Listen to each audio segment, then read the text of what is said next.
Hello students, good morning. I am Vatika Sinha. Welcome to Vatika English classes. आज मैं बात करूँगी class 8 के चैप्टर 6 की। मेरे प्रीवियस वीडियोस रहे हैं चैप्टर 1 to 5 मैंने जिसमें कवर किया है, ये है चैप्टर 6। आइए स्टार्ट करते हैं। इस चैप्टर में किस चीज़ को लिया गया है, किस टॉपिक पर बात कही गई है। द फाइट का मतलब आप लोगों को पता होगा, जैसे इसका मतलब होता है लड़ाई झगड़े। तो इस चैप्टर को पढ़ने के बाद पता चलेगा कि पूरा मैटर क्या था। इसका ओवरव्यू है। Ranji discovers a pool in the forest and plunges into for a swim. There is serious trouble between him and someone else over who has a right to the pool. A fight इंस्यूज।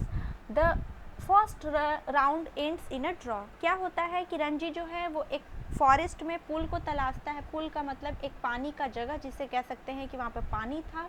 उस तरह के swimming pool, या फिर गांव में तो swimming pool basically नहीं होते हैं, वो छोटे छोटे जो तालाब टाइप के जो चीज़ होते हैं उसके बारे में बात करी गई होगी, तो उसके बारे में देखने को मिलेगा।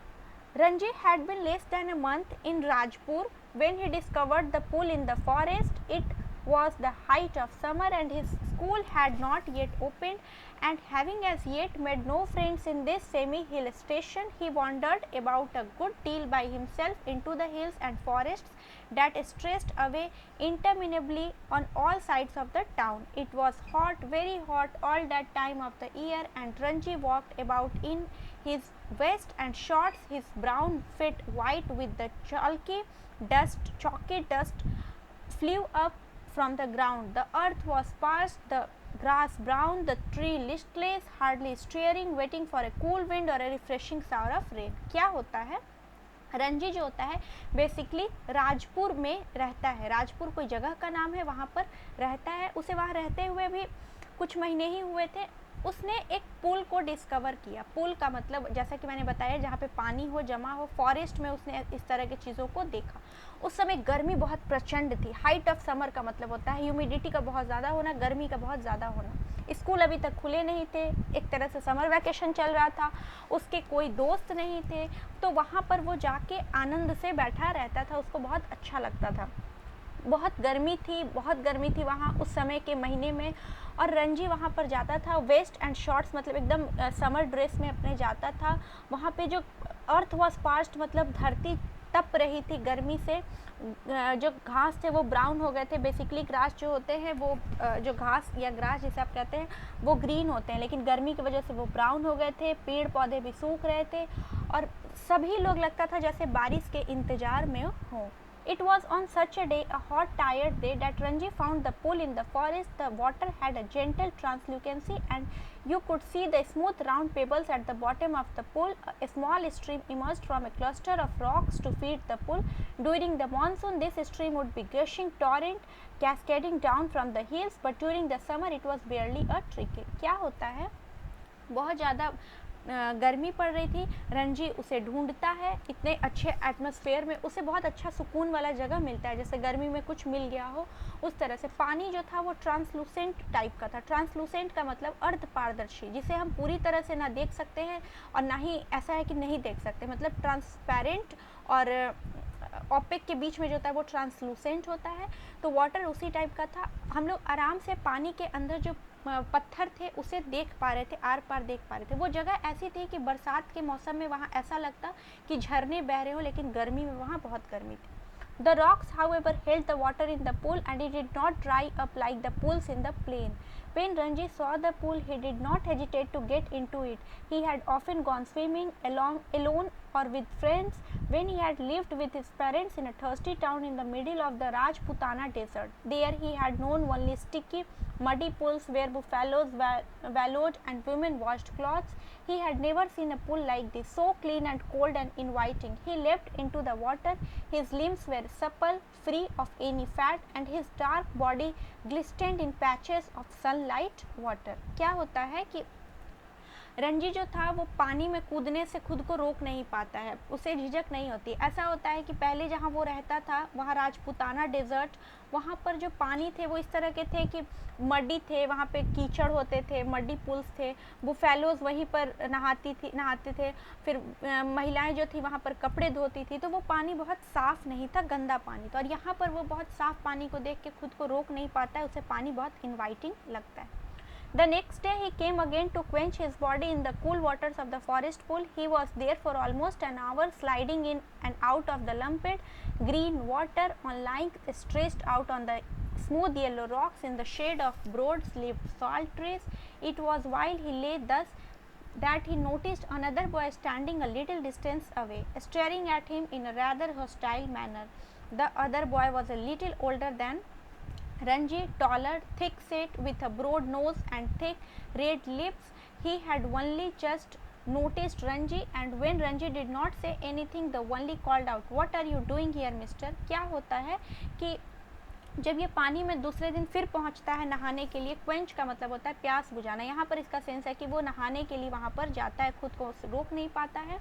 तो वहाँ जब पहुँचता है वहाँ पे शाल ट्रीज़ लगे होते हैं, चौड़े चौड़े पत्ते वाले, broad leaved sal tree, sal का यूज़ होता है फर्नीचर वगैरह में, ये उसके पत्ते काफ़ी चौड़े होते हैं, ब्रोड होते हैं। तो वहाँ पर ये पहुँचता है तो एक लड़के को देखता है जो कि इसे घूर रहा होता है, बहुत उसे देख रहा होता है, तो उसे अच्छा नहीं लगता है। वो उससे बड़ा था, रंजी से वो थोड़ा बड़ा था, टॉलर था, लंबा था, थिक सेट था, थोड़ा वो हेल्दी भी था, with a broad nose and thick red lips. मतलब उसकी जो फिजिकल कैरेक्टरिस्टिक्स है यहाँ पर शो की गई, आप इसे ज़रूर देखिएगा, कॉपी में नोट डाउन करिएगा, क्वेश्चन आंसर में फिजिकल कैरेक्टरिस्टिक्स लिखने पड़ते हैं। तो क्या होता है कि रंजी उसे बस देख रहा होता है, लेकिन रंजी कुछ कहता नहीं है, तो उस लड़के से बर्दाश्त नहीं होता है। वो बोलता है, तुम यहाँ क्या कर रहे हो? Ranji, who was prepared to be friendly, was taken aback at the hostility of the other's tone. "I am swimming," he replied. "Why don't you join me?" "I always swim alone," said the other. "This is my pool. I did not invite you here." The stranger strode up to Ranji. Ranji जो कि बहुत दोस्ताना व्यवहार करने के लिए तैयार था, रंजी जो था वो दोस्ताना व्यवहार करने के लिए तैयार था, लेकिन जो लड़का था वो उसे बहुत हॉस्टिलिटी का मतलब होता है बहुत अभद्र तरीके से ज़ोर से किसी को बोलना। "I am swimming," he replied, "why don't you join me?" मैं स्विम कर रहा हूँ, तुम मुझे ज्वाइन क्यों नहीं करते? तो वो बोलता है, "आई ऑलवेज स्विम अलोन," दूसरा बोलता है, मैं हमेशा अकेले ज्वाइन करता हूँ, मैं तुम्हें इन्वाइट नहीं करता यहाँ। The stranger strode up to Ranji, who still sat on the rock and planting his broad feet firmly on the sand, said, "As thou this would settle the matter once and for all. Don't you know I am a warrior? I do not take replies from villagers like you." "So you like to fight with villagers?" said Ranji. "Well, I am not a villager, I am a fighter." अब क्या होता है, वो लड़का जो था थोड़ा अकड़ू स्वभाव का था, थोड़ा बहुत ज़्यादा वो व्यवहार जो था वो गलत तरीके से करता है। तो वो बोलता है, "don't you know I am a warrior," वो बोलता है तुम्हें नहीं पता कि मैं वॉरियर हूँ, और मैं ऐसे विलेजर से रिप्लाई पसंद नहीं करता, तुम जैसे विलेजर हो उन लोगों से मैं रिप्लाई पसंद नहीं करता, मतलब तुम्हारे जवाब का मैं इंतज़ार नहीं करता। "So you like to fight with villagers?" तो रंजी ने भी फटाक से बोल दिया कि क्या तुम विलेजर से लड़ाई करना पसंद करते हो? "No, well I am not a villager, I am a fighter." नहीं, मैं विलेजर नहीं हूँ, मैं फाइटर हूँ।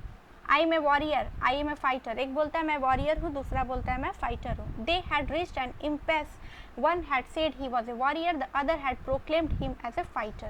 There was little else that could be said. क्या होता है, एक खुद को फाइटर बता रहा होता है, एक खुद को वॉरियर बता रहा होता है, दोनों का मतलब एक ही होता है। एक फाइटर होता है जो कि लड़ाई करता है, वॉरियर का मतलब योद्धा होता है, तो मतलब वही है। "You understand that I am a warrior," said the stranger, feeling that perhaps this information had not penetrated Ranji's head. क्या होता है, वो बोलता है कि मैं एक वॉरियर हूँ, मैं ये योद्धा हूँ। वॉरियर का मतलब यहाँ पे वो जीत से बोलता है कि मैं जीतता हूँ, मैं वॉरियर हूँ। "I have heard you say it 3 times," replied Ranji. Ranji बहुत कूल माइंड का है, वो बोलता है जब से मैं आया हूँ 3 दफ़ा तुम मुझे ये बात बता चुके हो। "Then why you are you not running away?" तो वो बोलता है लड़का, तुम भाग क्यों नहीं जाते? "I am waiting for you to run away." Ranji बोलता है मैं वेट कर रहा हूँ कि तुम यहाँ से जाओगे। "I will have to beat you," said the stranger, assuming a violent attitude, showing Ranji the palm on his hand. अब रंजी को वो हाथ पाम दिखा के बोलता है कि मैं तुम्हें मार डालूंगा, मैं तुम्हें मारूंगा। "I am waiting to see you do it," said Ranji. Ranji को भी गुस्सा आता है, बोलता है मैं इसी चीज़ के वेट में हूँ। You will see me do it said the other boy, तुम मुझे ऐसा करते देखोगे? Ranji waited. The other boy made a strange hissing sound. They stared each other in the eye of almost a minute. Then the warrior slapped Ranji across the face with all the force he could muster. Ranji staggered, feeling quite dizzy. There were thick red finger marks on his cheek. क्या होता है, रंजी को वो झापड़ से मार देता है, थप्पड़ से मार देता है। अब रंजी को बहुत बुरा लगता है, वो एकदम चुप हो जाता है, उसे बहुत अजीब सा फील होता है। उसके जो उंगली के निशान थे वो रंजी के गालों पर आ जाते हैं। There you are exclaimed his assailant, will you be off now? For answer Ranji swung his arm up and pushed a hard bony fist into the other's head. और उसे चिढ़ाने की भी कोशिश करता है। रंजी से भी अब बर्दाश्त नहीं होता है, वो उठता है और उसे मारता है। फिस्ट का मतलब होता है मुक्के से मारना। And then they were at each other's throats, swaying on the rock, tumbling onto the sand, rolling over and over, their legs and arms locked in a desperate, violent struggle, gasping and cursing, clawing and slapping. They rolled into the swells of the pool. कभी कभी movies में हम लोगों को देखने को मिलता है, कोई ऊपर से गिरता है तो जैसे बॉल की तरह लुढ़कते जाता है, रोलिंग ओवर एंड ओवर जो होता है माउंटेन्स में आमतौर पर ऐसा होता है, ठीक उसी तरह से वहाँ सीन क्रिएट हो जाता है। Even in the water the fight continued as spluttering and covered with mud they cropped for each others head and throat, but after 5 minutes of frenzied unscientific struggle neither boy had emerged victorious. Their bodies heaving with exhaustion, they stood back from each other, making tremendous efforts to speak. Now do you realize I am a warrior, gasped the stranger. दोनों को चोट लग जाती है तो वो बोलता है लड़का कि अब तुम्हें पता चला कि मैं वॉरियर हूँ। Do you know I am a fighter, Ranji भी पूरी कोशिश करता है बोलने, आवाज़ तो निकल नहीं रही है, फिर भी बोलता है कि तुम्हें पता चला कि मैं एक फाइटर हूँ। They gave a moment's consideration to each other's answers, and in that moment of silence there was only their heavy breathing and the rapid beating of their hearts. Then you will not leave the pool, said the warrior. I will not leave it, said Ranji. Then we shall have to continue the fight, said the other. All right, said Ranji.